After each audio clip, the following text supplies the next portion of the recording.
golf ball and runs it through the hoop, what am I doing? The Rats don't play for the 10-year contract. They don't play for the 3 houses at the beach. They don't play for the big money. They play because they like to eat. And a guy named B.F. Skinner, a famous behaviorist, worked with rats and other animals, and he realized he could modify their behavior if a consequence was involved. The rats are rewarded every step of the way of their training, including putting hoops in, with a treat. Mr. Skinner, and if you take a psych class one day, you'll hear about him, coined the term operant conditioning. So, as long as the rat scores in the hoop we train them to shoot in, I'll give them a reward. If they don't score, I just withhold the reward. And that's Mr. Skinner. So how do we get them trained up? Well, we go to the store and we buy some rats. Then, just like if you got a new animal at home, like a cat or a dog, we let them get acclimated to a new environment, and then we get down to training. We'll clear the court, table, whistle golf ball. As soon as the rat comes over and touches the ball, we feed it. The rat quickly figures out, if I can interact with the ball, I'm going to get a treat. Then we put the ball in this little ring, if you guys can see it, with food in it, underneath. The rat wants to get to the food, she pushes it out of the way. She's always rewarded. Then when she pushes it out, we put the ball in a deeper cup with the food underneath. The rat can't just push the ball out of the way, so how does she get to the food? With her teeth. That's one reason you use wiffle golf balls. So when they get pretty slick with that, we take this platform, we put it up in the hoop, kind of box it in, and I've actually seen our trainers pick up the rat with the ball in its mouth, put it through the hoop, and feed them like that, guys.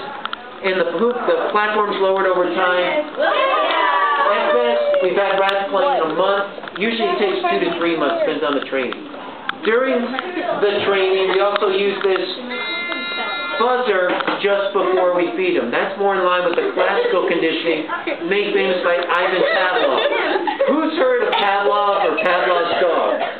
You will, whether you take a psych class or not. It's famous kind of connection with Mr. Pavlov. He was doing some work with dogs and feeding them, and he noticed every time he rang a bell, the dog would associate the bell with the reward. So it's a little different than the direct reinforcement. So by using both classical and operant conditioning, we train the rats up.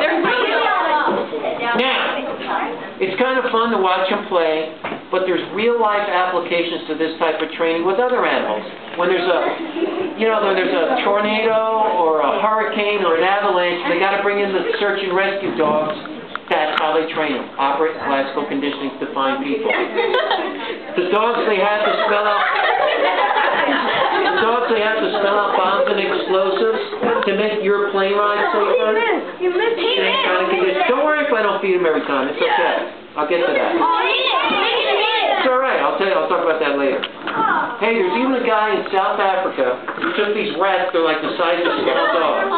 He trained them to smell out explosives and some landmines in these war-torn areas. They put the rats on guide wires, lead them out into where they think there's minefields. They're too light to get at the mine, but now the explosive experts can go in there. So literally saving life and limb, training rats to smell explosives. Now, what I like about rat basketball, it makes me think about the way I've been trained. How about you? Who here has been asked to do something? If you do a good job, you get a reward, or you get to do something you like. Hey, guess what? I get paid every 2 weeks. Woo-woo! That's one reason people do things right in this capitalist society. Or you get a trophy, or you get this, or you get that. Don't you tend to repeat that action? Well, sometimes. There's another type of, consequence-based training you may be familiar with. Has somebody in this room done something they're not supposed to do, so your mom or dad takes away something you like or like to do? Who's been grounded? Who can't go on the phone? Well, you get the scene, right? Or you get in your car, and somebody doesn't put their seatbelt on. Key goes in the ignition. What do you hear? Ding, ding, ding. So, to get rid of that